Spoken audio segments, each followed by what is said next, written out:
So I don't even know if you can hear me over my stinking brakes, because I gotta get them fixed tomorrow. But a couple weeks ago, this girl that I follow on Tumblr, and there goes my phone. Anyways, this girl that I follow on Tumblr, I know you can't see me, but just bear with me.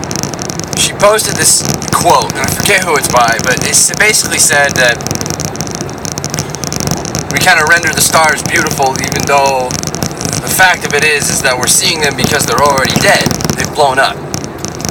Like possibly thousands, millions of years before we even know they're there, but that's when we see them and we consider them beautiful. And it sparked a thought in me. It's kind of like the universe laughing at us because, you know, that quote, you don't really know what you got till it's gone. You don't really see the beauty in something until it's done, it's ended, it's dead, it's no longer been there. You don't notice the beauty that was that thing. And I don't know, it just made me think about it for a minute. And then I was talking to a friend of mine, and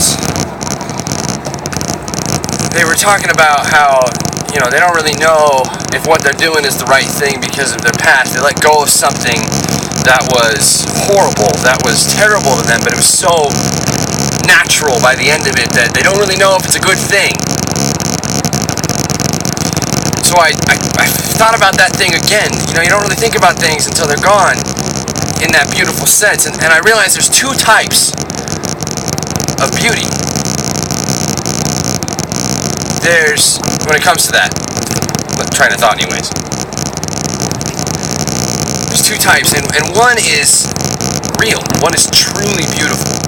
It's a truly beautiful thing. And the other thing is trumped up in our heads to make us feel guilty and painful about something that in actuality is ugly and terrible. And there's no reason we should feel guilty about it. There's no reason we should feel dirty or like we need it back. There's no reason for that. It was ugly, it was painful, it's not worth it. And it brought back so many things I learned growing up as a kid in a church under ministers with parents that were in the ministry. And I realized that some of the people that do this the most are Christians. We look at something that is terrible, that happened to us, that was horrible, and because we feel like we need to be, I don't know, nice, loving, it's something that's ground into us. It's like a double-edged sword. We're taught all our life to forgive and forget, and what you cannot do is you can forgive and you can forget, but you can't go back. You can't go back. You can't go back. You can't trust that person. You can't constantly do those things that tore you apart and tore you down.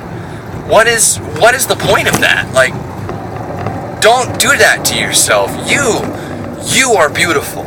You are amazing. You have a light. And for you to go back to that ugly, painful thing, you are dousing your light. You are degrading your beauty. And you are accepting something ugly that does not belong with your beauty. And this isn't just for girls, even though more girls are going to openly relate to this than guys. It's for guys too. I've done it. I've done the go back to a girl that treated me terribly thing. I've done the go back to a friend that just stabs you in the back constantly. I've done the make the same stupid mistake because you can't figure it out. You're not learning. So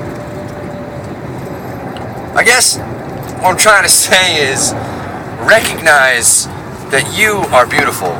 Recognize that you are something that deserves so much more than anyone that treats you anything but amazing. It's just worth more than anyone else. I've met pastors and leaders and people who will sit there and tell you, don't date too much, don't bounce from person to person, and you don't have to say that. There's an unsaid code. It's like, if you date too many people, you're a whore, you're a slut, you're a man whore, man slut. You know, and people look at you that way. They've looked at me that way. I mean, I really haven't had that many real girlfriends, but I hooked up and dated, saw a lot of girls, and I got called a man whore for it. I got dubbed a man whore a lot, especially in high school. And you know what? Screw them. Screw that. Because listen to me. You go ahead and wait. Go ahead, wait. Those of you who want to wait, I commend you. Go ahead and wait. But here's the problem you're going to run into. How are you going to know what being treated right really is? How are you going to know what being treated wrong really is? And if you don't understand what's wrong, how can you understand what's right? I'm not saying go hook up and have sex with everybody you possibly can. I'm saying date people. If they seem nice, date them. If they turn ugly, dump them. Screw them. Walk away. Learn to let go.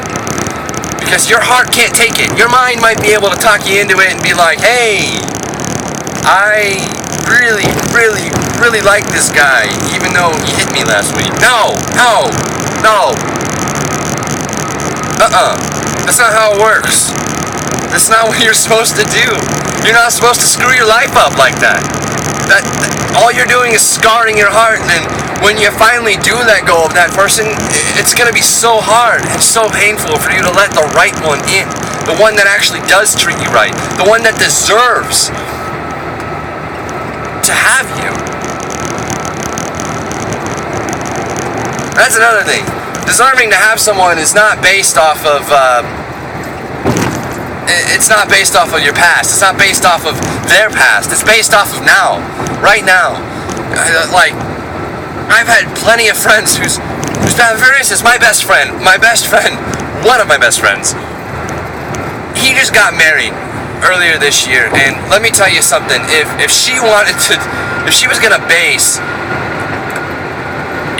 marry him based off of his past, it would not have happened.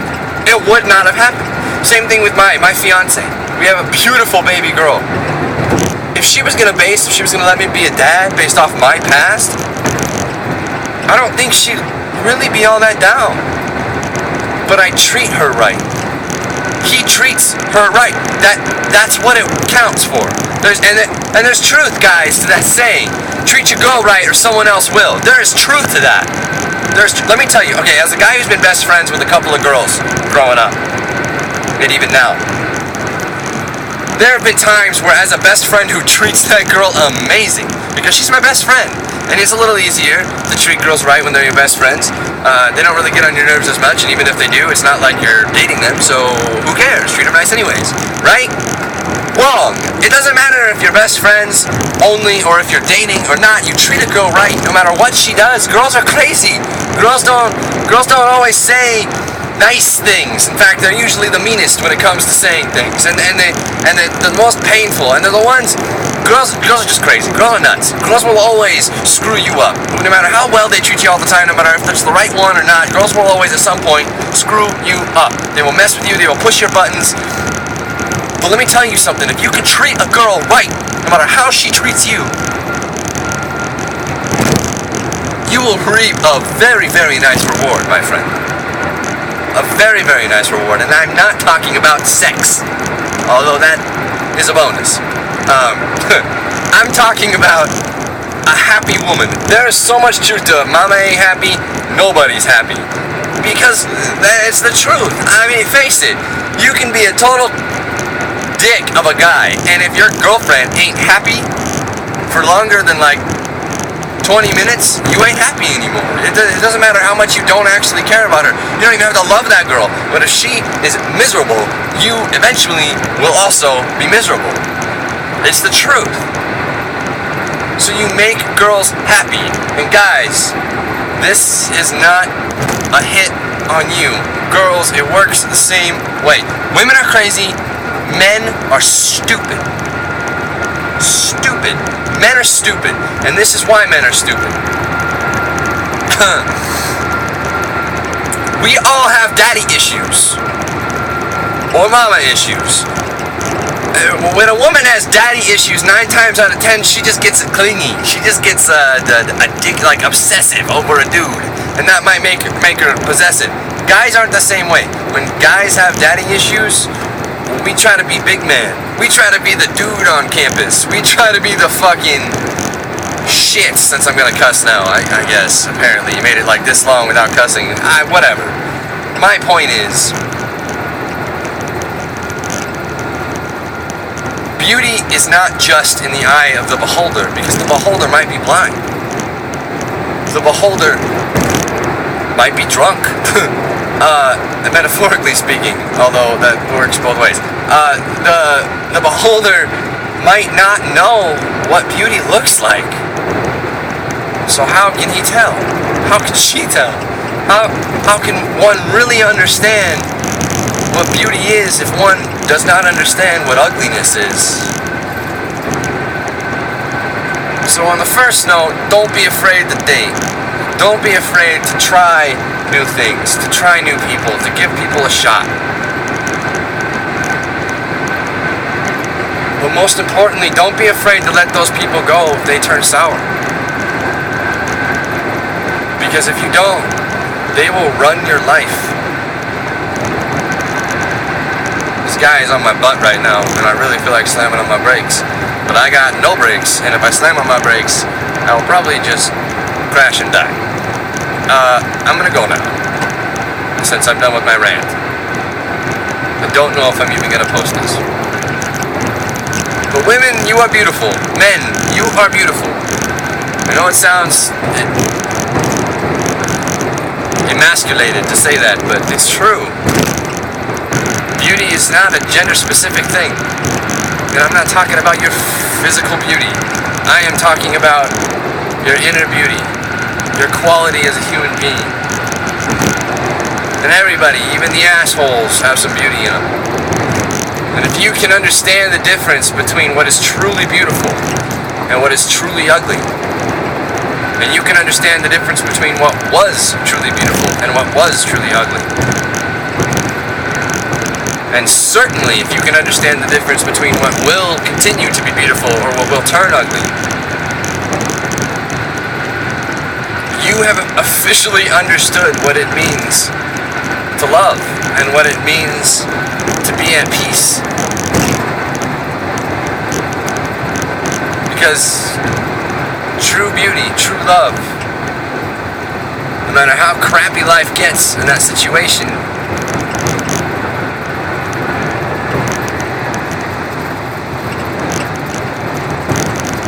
it's just alright.